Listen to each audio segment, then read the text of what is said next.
ನಿಮ್ದೇನಾದರೂ SSLC ಆಗಿದೆಯಾ? ಹಾಗಾದರೆ PUC ಆಗಿದೆಯಾ? ಹಾಗಾದರೆ ಈ ವಿಡಿಯೋನ ಕೊನೆಯ ತನಕ ನೋಡಿ.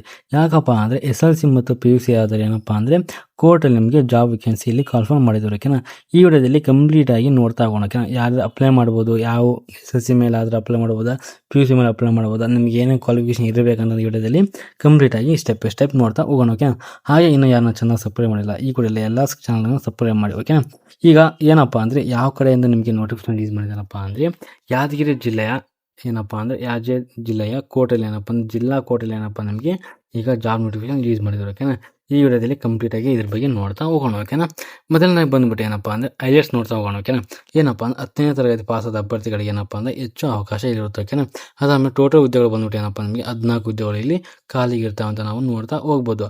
ಅದಾದಮೇಲೆ ಎಷ್ಟು ಸ್ಯಾಲ್ರಿ ಕೊಡ್ತಾರಪ್ಪ ಅನ್ನೋದಾದರೆ ನಿಮಗೆ ತಿಂಗಳಿಗೆ 27,000ದಿಂದ 46,000 ರೂಪಾಯಿ ಏನಪ್ಪ ನಿಮಗೆ ತಿಂಗಳಿಗೆ ಸ್ಯಾಲ್ರಿ ಕೊಡ್ತಾರೆ ಅಂತ ನೋಡ್ತಾ ಹೋಗ್ಬೋದು. ಇದು ಎಲ್ಲಪ್ಪ ಕೆಲಸ ಮಾಡೋಕ್ಕಪ್ಪ, ನೀವು ಯಾದಗಿರಿ ಜಿಲ್ಲೆಯಲ್ಲಿ ಮಾತ್ರ ನೀವು ಕೆಲಸ ಮಾಡೋಕ್ಕಾಗುತ್ತೆ. ಓಕೆನಾ, ಯಾದಗಿರಿಯಲ್ಲಿ ನಿಮ್ಮ ಕೋರ್ಟ್ ಇದೆಯಲ್ವ, ಅಲ್ಲಿ ನಿಮಗೆ ಕೆಲಸ ಮಾಡಬೇಕಂತ ಇಲ್ಲಿ ಕೊಟ್ಟಿದ್ದಾರೆ. ಅದಾದಮೇಲೆ ಅಪ್ಲಿಕೇಶನ್ ಕೂಡ ಇದಕ್ಕೆ ಹಾಕಬೇಕು. ಓಕೆನಾ, ಅದಾದಮೇಲೆ ಏನಪ್ಪ ಅಂದರೆ ಓವರಿ ನೋಡ್ತಾ ಹೋಗೋಣ.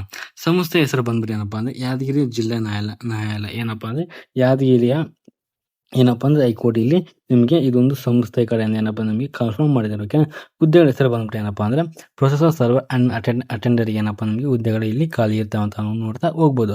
ಆ ಟೋಟಲ್ ಹುದ್ದೆಗಳು ಬಂದ್ಬಿಟ್ಟು ಏನಪ್ಪ ಅಂದರೆ 14 ಹುದ್ದೆಗಳು ಇಲ್ಲಿ ಖಾಲಿ ಇದ್ದಾವೆ.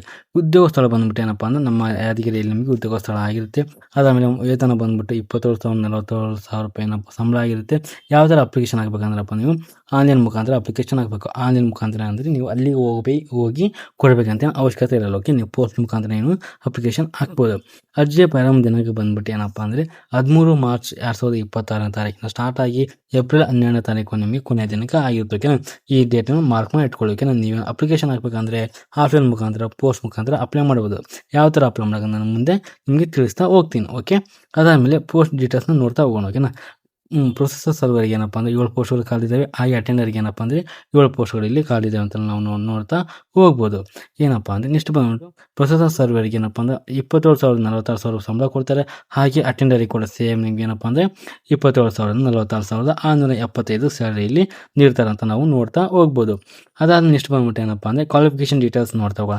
ನಿಮಗೇನಪ್ಪ ಅಂದರೆ ನಿಮಗೆ ಪ್ರೊಸೆಸರ್ ಸರ್ವರ್ಗೆ SSLC ಪಾಸ್ ಆದ್ರೆ ಅಪ್ಲೈ ಮಾಡ್ಬೋದು. ಹಾಗೆ ಅಟೆಂಡರಿಗೆ ನೀವು SSLC ಪಾಸ್ ಆದ್ರೆ ಕೂಡ ನೀವು 2 ಜಾಬಿಗೆ SSLC ಪಾಸ್ ಆದ್ರೆ ಕೂಡ ನೀವು ಅಪ್ಲೈ ಮಾಡ್ಬೋದು. ಓಕೆನಾ, ಅದಾದಮೇಲೆ ಏಜ್ ಲಿಮಿಟ್ ಎಷ್ಟು ಬೇಕಪ್ಪ ಈ ಜಾಬಿಗೆ ಅಂದರೆ ಜನರಲ್ ಕ್ಯಾಟಗರಿ ಬಂದ್ಬಿಟ್ಟು 35 ವರ್ಷ ಒಳಗಿದ್ದಾರೆ ಎಲ್ಲರೂ ಅಪ್ಲೈ ಮಾಡ್ಬೋದು.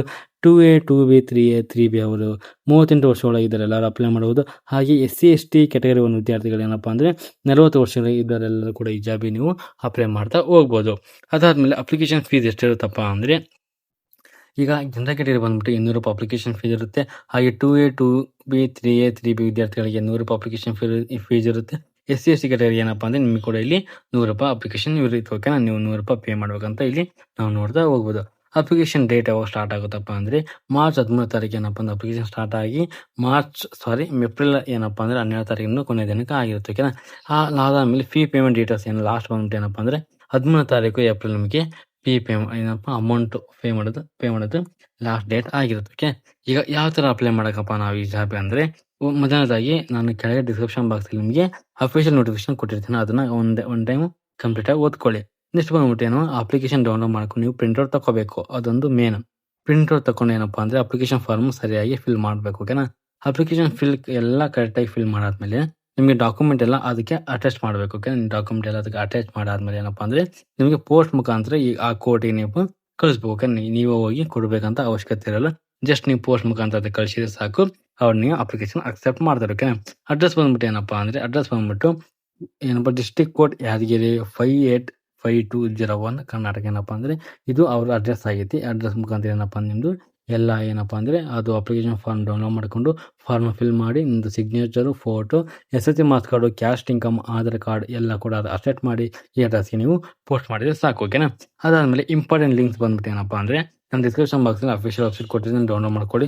ಹಾಗೆ ನನ್ನ ವಾಟ್ಸಪ್ ಚಾನಲ್ ಜಾಯ್ನ್ ಆಗಿ, ಟೆಲಿಗ್ರಾಮ್ ಚಾನಲ್ಲಿ ಅಲ್ಲಿ ಜಾಯ್ನ್ ಆಗಿ. ಓಕೆನಾ, ಯಾಕಪ್ಪ ಅಂದರೆ ಇಲ್ಲಿ ಯೂಟ್ಯೂಬಲ್ಲಿ ವೀಡಿಯೋ ಮಾಡೋಕ್ಕಾಗಲ್ಲಪ್ಪ ಅಂದರೆ ನಾನು ಅಲ್ಲಿ ಅಪ್ಡೇಟ್ ಮಾಡ್ತಾ ಇರ್ತೀನಿ. ಓಕೆನಾ, ಇದೇನಪ್ಪ ಅಂದರೆ ನಮ್ಮ ಯಾದಗಿರಿ ಜಿಲ್ಲೆಯಲ್ಲಿ ಏನಪ್ಪ ನೇಮಕಾತಿ, ಒಟ್ಟು ನೇಮಕಾತಿ ಏನಪ್ಪ ಅಂದರೆ ಈ ವಿಡಿಯೋದಲ್ಲಿ ಕಂಪ್ಲೀಟ್ ಆಗಿ ತಿಳಿಸಿ ಕೊಟ್ಟಿದ್ದೇನೆ. ಓಕೆನಾ. ಈ ವಿಡಿಯೋ ನಿಮಗೆ ಏನಾದ್ರು ಇಷ್ಟ ಆಗಿದ್ರೆ ಪ್ಲೀಸ್ ನನ್ನ ಚಾನಲ್ನ ಸಬ್ಸ್ಕ್ರೈಬ್ ಮಾಡಿ, ಲೈಕ್ ಮಾಡಿ, ಕಮೆಂಟ್ ಮಾಡಿ, ಹಾಗೆ ನಿಮ್ಮ ಫ್ರೆಂಡ್ಗೆ ಶೇರ್ ಮಾಡ್ತಾ ಹೋಗಿ. ಓಕೆನಾ. ಇದಿಷ್ಟು ಏನಪ್ಪ ಅಂದರೆ ಯಾದಗಿರಿ ಜಿಲ್ಲೆಯಲ್ಲಿ ಈ ವಿಡಿಯೋ ಆಗಿತ್ತು. ಓಕೆನಾ. ಇಷ್ಟೊತ್ತು ವಿಡಿಯೋ ನೋಡೋದಕ್ಕಾಗಿ ಧನ್ಯವಾದಗಳು.